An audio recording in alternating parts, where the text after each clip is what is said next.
La cosa viene así. Nosotros ya hemos, a lo largo de este, creo que ya año y piquito que estamos haciendo piquito paloma, hemos pasado por muchísimas historias de alimentos y por muchos alimentos a lo largo de la historia. ¿No? Sí, por supuesto. ¿O no? Sí, historias y vivencias. Muy bien. Me pongo las lupas. No, bueno, pasamos por muchas historias. ¿Por qué digo esto? Porque la historia que vamos a contar hoy, en algún momento, anduvimos coqueteando un poquito con este tema cuando hablamos de la relación de los panaderos y la anarquía. No sé si te acordás de aquella columna.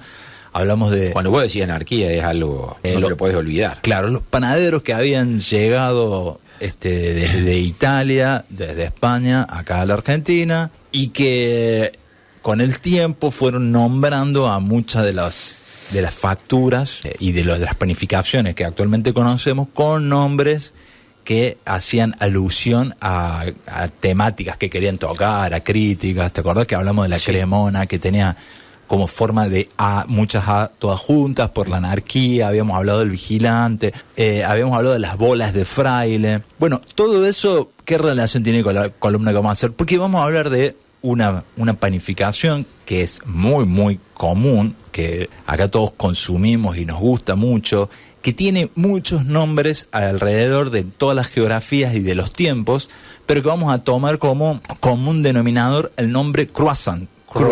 Nombre que recibe... ¿Es francés eso? Claro, ese nombre viene por su desarrollo, digamos, en Francia. Pero el croissant, finalmente, si no es el mismo, es un primo, un antecesor, un compañero de viaje de nuestra media luna, anda por ahí cerca.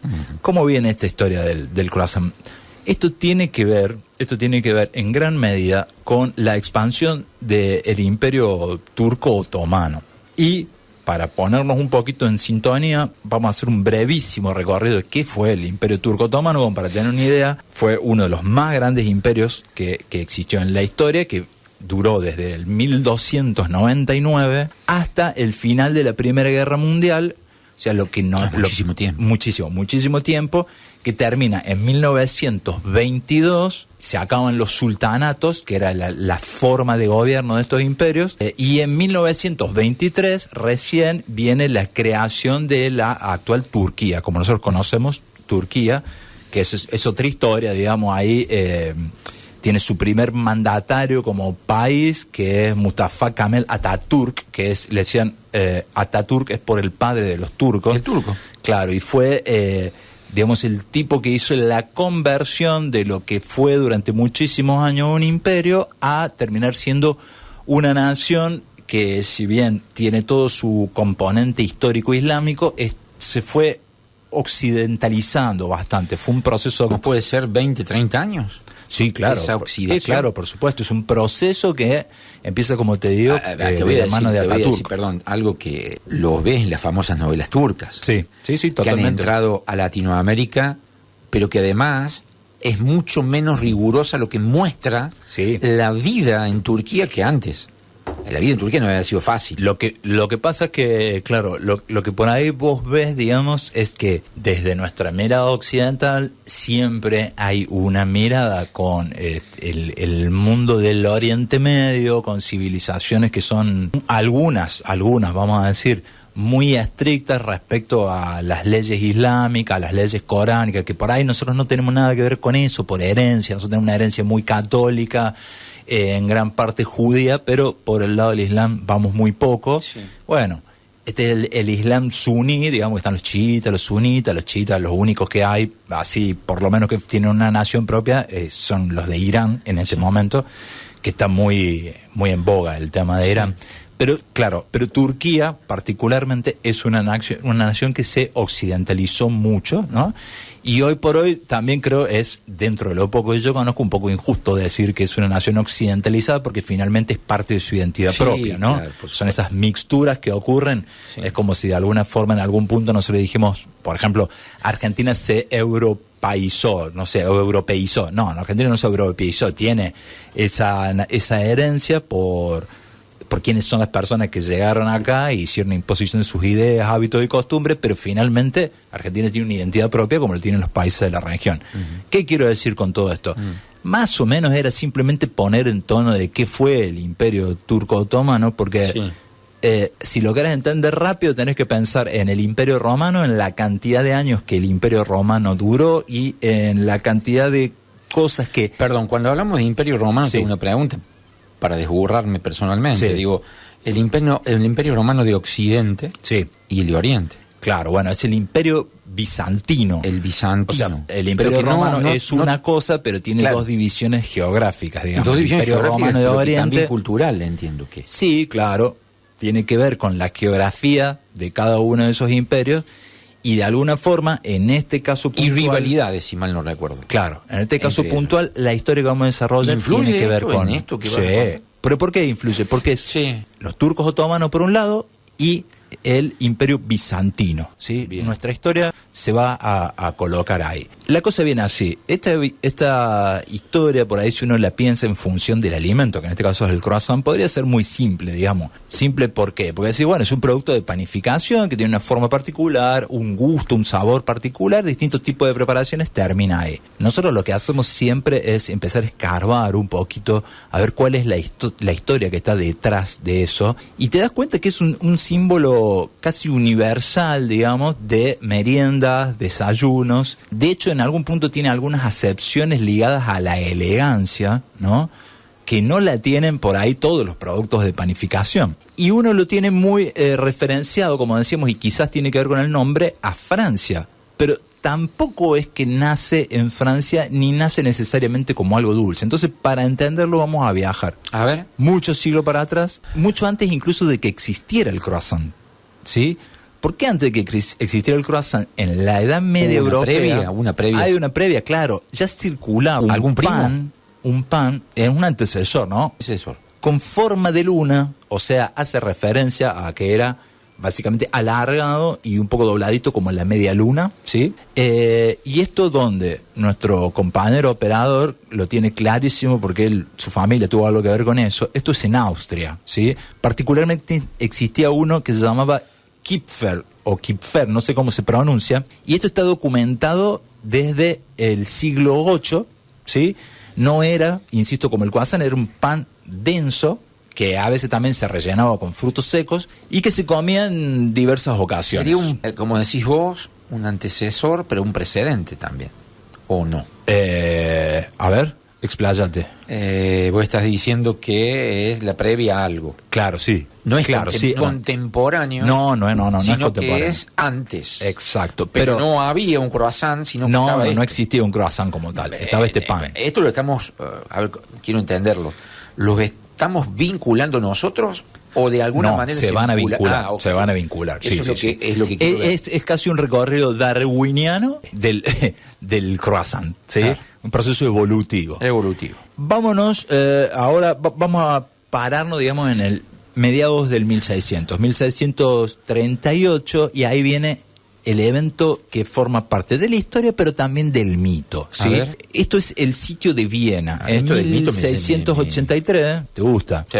Acá el Imperio Otomano, que es un imperio que iba haciendo, como todo imperio, su expansión, ganando territorio, había ya intentado en varias ocasiones tomar Viena, ¿sí? ¿Qué pasa? Según cómo viene a contarse la historia, Viena era una ciudad fortificada y amurallada. Entonces, por mucho ejercicio de la fuerza militar que pudiera hacer un ejército, era muy complejo tomar este tipo. A ver, partamos primero de qué son los sitios. ¿Cuándo se dice sitio? Porque no se dice la toma de Viena o el ataque o la guerra de. Es el sitio, que es un acto bélico que se ha ejercido a lo largo de la historia de la guerra siempre, que lo que hace es trabar un lugar, claro. Es marcar territorio. Marca el territorio y lo que hace es delimitar y embargar la posibilidad de entrar y salir de ese lugar, sitiar, ¿no?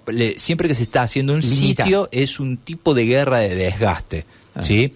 Entonces, ¿qué pasa? ¿Qué buscas vos con un sitio? Que no entren alimentos, que no entren insumos, que la gente no pueda salir.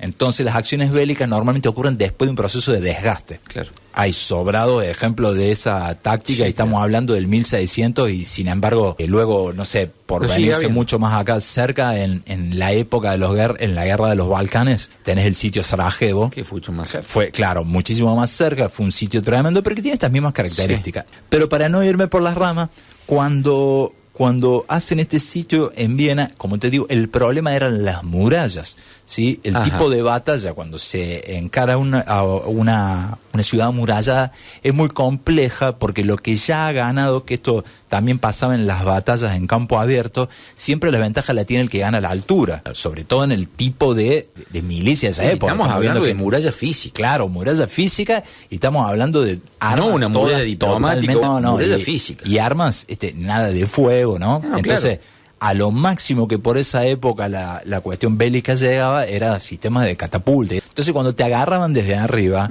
la ventaja era enorme. Entonces, pelear contra un lugar que estaba sitiado era muy complejo. Entonces, acá viene el tema de los otomanos, y dicen los muchachos, vamos a hacer una cosa. En vez de tratar de atacar de esta forma, que no va a funcionar, vamos a cavar túneles. Bien. Entonces, ¿cómo le vamos a entrar? O sea, no por arriba o por abajo. Claro, por abajo vamos a entrarle desde adentro, ya que no nos abren la puerta, como en su momento en otra batalla se le abrieron al famoso caballo de Troya. Y ese plan venía muy bien hasta que de repente alguien... Seguro que no viene muy bien. Alguien escuchó ruido.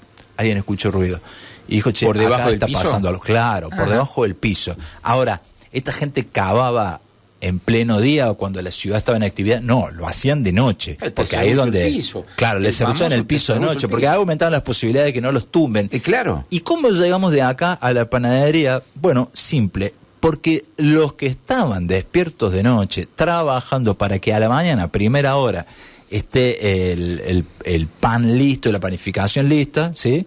Como cuando preparaban las noticias toda la noche, cuando existía el turno noche acá en la radio, que me acaban de contar, para que a la mañana temprano estén listas las noticias. Esto era lo mismo, pero con el pan.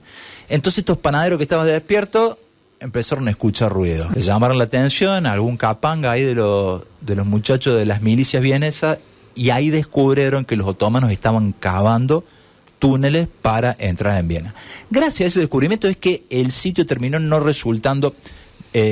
no se pudo tomar esta ciudad. Bueno, eso, como te digo, es un dato histórico, pero que también está por el lado del mito. ¿Qué cosa?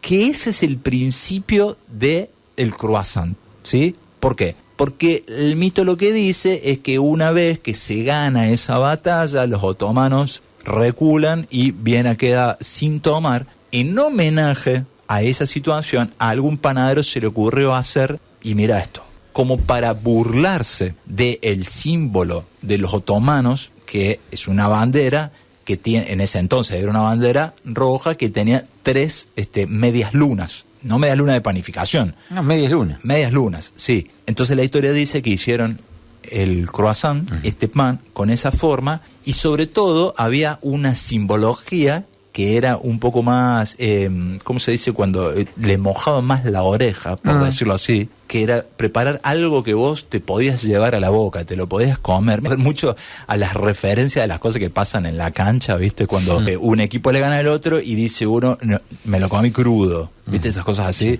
Bueno, nada, es una, como te digo, una mojada de oreja lo que el mito cuenta que hicieron estos panaderos.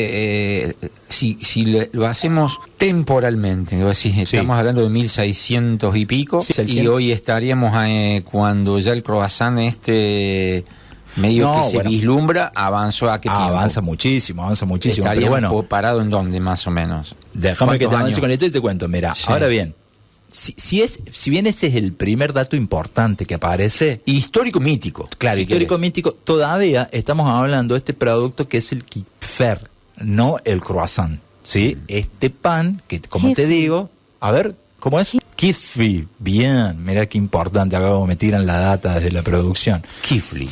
Bueno, ahí empieza el verdadero viaje del croissant mucho tiempo después, y es a comienzos ya del siglo XIX, ¿sí? Comienza el siglo XIX. Hay un personaje clave que entra en escena, que también, por supuesto, es un austríaco, que es August Sang. A ver. Este tipo en 1839 abre en París, en Francia, una panadería con la intención de llevar los productos. Pero es en París. Austriaco, sí. Abre una panadería en París con la idea de llevar los productos típicos de Austria a París. ¿Qué es lo que te hace ruido? Mirá, es cuando... Me hace ruido cómo entró el austríaco en Francia. Bueno, pero viste cuando, por ejemplo, vos vas a... Por ejemplo, no sé, vos estás en otro país y vas a un lugar a comer... un comedor típico argentino. Sí, más o menos así. O vas a un lugar de productos regionales, por ejemplo. Sería eso. Claro, sería más o menos lo mismo. Sería más o menos lo mismo. Entonces este tipo abre esa tienda, como te digo, con la idea de llevar la panificación austríaca a París, y parece ser que los parisinos quedan fascinados con un producto que este señor hacía, este producto del que venimos hablando, que obviamente las recetas van cambiando, sí, por supuesto, junto con las migraciones, y esto, como suele pasar en toda la historia de Europa, lo mismo pasa en América, esa idea se adopta. Pero cuando se adopta, se transforma, digamos, no es que se adopta el producto así tal cual está.